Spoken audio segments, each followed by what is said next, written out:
Lebih cuan mana? Deposito bank digital atau reksadana pasar uang? Jawabannya tergantung. Tergantung bagaimana? Tergantung pilihan bank digitalnya, kemudian tergantung tenor deposito di bank digitalnya, kemudian tergantung juga dengan jenis RDPU yang kita pilih. Ya, bismillahirrahmanirrahim. Assalamualaikum warahmatullahi wabarakatuh. Alhamdulillah ketemu lagi dengan saya, Muhammad Irfan. Kali ini saya akan coba membandingkan besar keuntungan yang diperoleh dari deposito di bank digital versus keuntungan yang diperoleh dari reksadana pasar uang dengan sama-sama modal 10 juta yang disimpan selama 1 bulan atau 30 hari. Ya, untuk bank digital yang saya gunakan di sini ada Superbank, ada Krombank, ada Neocommerce, ada Landbank, ada Bank Saku, kemudian ada Jago dan ada Blue by BCA. Untuk RDPU saya menggunakan BRI Seruni Pasar Uang 3 karena RDPU ini merupakan RDPU number 1 di Bibit ya, dengan return tertinggi dalam 1 tahun, yaitu sebesar 5,57%. Jadi kalau misalkan kita menyimpan uang kita sebesar 10 juta, maka dalam 1 tahun uang tersebut akan menjadi 10.557.201 rupiah. Kemudian untuk reksadana BRI Seruni Pasar Uang 3 saya menggunakan aplikasi Bibit ini ya. Dan saya juga sudah merekap nilai NAV-nya semenjak tanggal 17 Februari tahun 2025. Jadi pada tanggal 17 Februari tahun 2025 itu nilai NAV-nya itu sebesar 1770,08. Ini terus saya rekap hingga hari ini. Untuk hari ini pada hari Senin tanggal 28 April itu belum terlihat ya, karena dia update itu pada pukul 20.30 malam. Kemudian kalau kita perhatikan dari setiap reksadana yang ada di Bibit itu ya, kita biasanya diberikan grafik kenaikan dari NAV-nya begitu ya. Jadi dari sini sebetulnya kita dapat memprediksi begitu ya.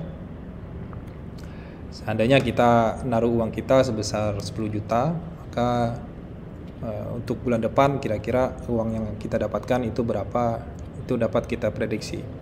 Sayangnya pada aplikasi Bibit di bagian bawah itu hanya mulai dari 1 tahun, 3 tahun, 5 tahun, dan 10 tahun.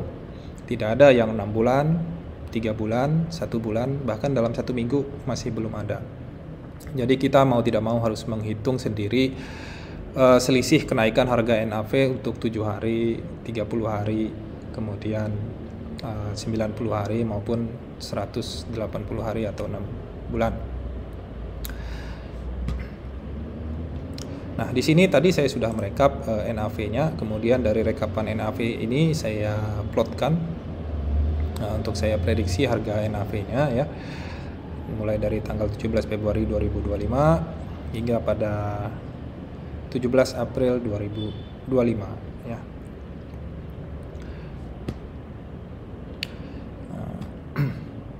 Kalau dilihat ini jenis grafiknya berupa grafik garis lurus ya. Jadi persamaan regresinya itu tipenya Y sama dengan MX plus C, di mana M-nya itu adalah gradiennya gitu ya. Melalui persamaan yang ada ini kita dapat memprediksi pada tanggal tertentu kira-kira NAV-nya itu berapa, dan kita dapat memprediksi kira-kira berapa keuntungan yang akan kita dapatkan. Sekali lagi ini hanya prediksi ya. Jadi bisa benar, bisa juga salah ya, atau meleset perkiraan kita ya. Di spreadsheet yang saya tunjukkan ini, jika seandainya kita beli reksadana ya BRI Seruni itu pada tanggal 25 Maret 2025, di situ harganya adalah 1779,08 ya. Seandainya kita jual lagi di bulan depannya pada tanggal 25 April 2025 ya, harganya kan 1787,35. Nah, di sini kalau kita prediksi itu kita diamkan selama 1 bulan uang kita 10 juta, maka yang kita dapatkan adalah 46.226,14 rupiah. Ini prediksi saja ya. Nyatanya yang kita dapatkan adalah 46.484,7 rupiah, atau dibuat dalam bentuk persen itu sebesar 0,46%. Untuk deposito di bank digital ini ada pada bagian reply dari masing-masing bank digital yang ini ya. Kita dapat temukan suku bunga yang berlaku dengan berbagai tenor gitu ya. Ada yang 1 minggu, 1 bulan, 3 bulan, 6 bulan, bahkan hingga 1 tahun. Di beberapa bank digital itu juga kadang semakin lama tenor yang kita simpan, semakin tinggi suku bunga yang diterapkan. Jadi di sini saya sudah rekap beberapa suku bunga dari beberapa bank digital gitu ya, dengan tenor 1 bulan atau 30 atau 31 hari. Dari rekapan ini dapat kita ketahui bahwa suku bunga terbesar itu ada pada Superbank ya, yaitu 7,5%. Diikuti oleh Krombank yang kedua dengan suku bunga 7,25%, kemudian ada Neocommerce dan seterusnya. Untuk Bank Saku ini kalau menggunakan Busposito itu ada beberapa suku bunga yang ditawarkan, itu tergantung penumpang busnya ya. Jadi di sini saya ambil jalan tengah saja 6,5%. Jadi untuk perhitungan deposito yang kita terima itu adalah uang yang disimpan ya, atau modalnya ini dikali persen suku bunga ya, kemudian dikalikan jumlah hari dibagi 365 hari. Nah, bunga yang kita hitung ini belum termasuk pajak ya.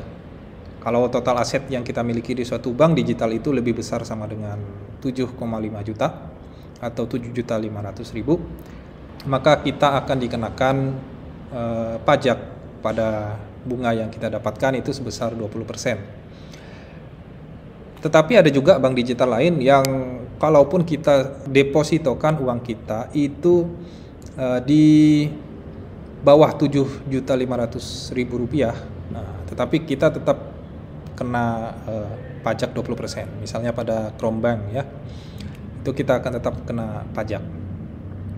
Kemudian jadi kalau kita bandingkan selama 1 bulan antara deposito di Superbank dan reksadana BRI Seruni Pasar Uang 3, jadi lebih cuan sedikit ya pada deposito di Superbank itu dengan tenor 1 bulan. Jadi kalau didepositokan yang kita dapatkan adalah 50.958 rupiah. Kalau pada reksadana tadi ya yang kita dapatkan hanya 46.484 rupiah. Beda sekitaran 3.000-an, 3.000 rupiah ya. Kemudian apa saja resiko di deposito maupun di RDPU? Kalau di deposito, ini karena suku bunga di Superbank itu 7,5%, yang jauh di atas 4,25%, ya tentu saja tidak dijamin oleh LPS, karena maksimal suku bunga yang dijamin oleh LPS itu adalah 4,25% untuk bank konvensional dan 6,75% untuk BPR. Karena tadi Superbank itu bunganya 7,5% gitu ya, maka depositonya tidak dijamin oleh LPS. Kemudian kalau deposito di atas 7,5 juta, tadi kita akan terkena pajak 20%. Pajak 20% saya rasa lumayan ya. Kalau di reksadana pasar uang, ini resikonya relatif kecil ya, atau low risk low return, high risk high return. Hanya untuk mendapatkan keuntungan, kita harus jual dulu reksadananya. Ini yang kadang memakan waktu maksimal 7 hari kalau di sistem itu ya.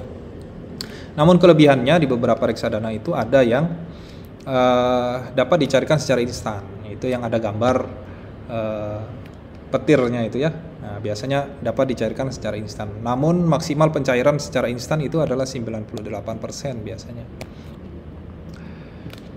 98% dari total reksadana yang kita miliki. Ya, demikian. Jadi mana yang lebih cuan antara deposito atau reksadana pasar uang, ya, lebih cuan sedikit dari deposito ya. Nah, semoga video tadi dapat memberikan gambaran bagi sobat semua yang ingin memilih instrumen investasinya ya. Sampai bertemu lagi di video selanjutnya. Jangan lupa like, subscribe, dan berikan komentar. Jika ada pertanyaan silakan ketikkan di komentar yang ada di bawah. Demikian itu saja, saya akhiri wabillahi taufiq wal hidayah. Wassalamualaikum warahmatullahi wabarakatuh.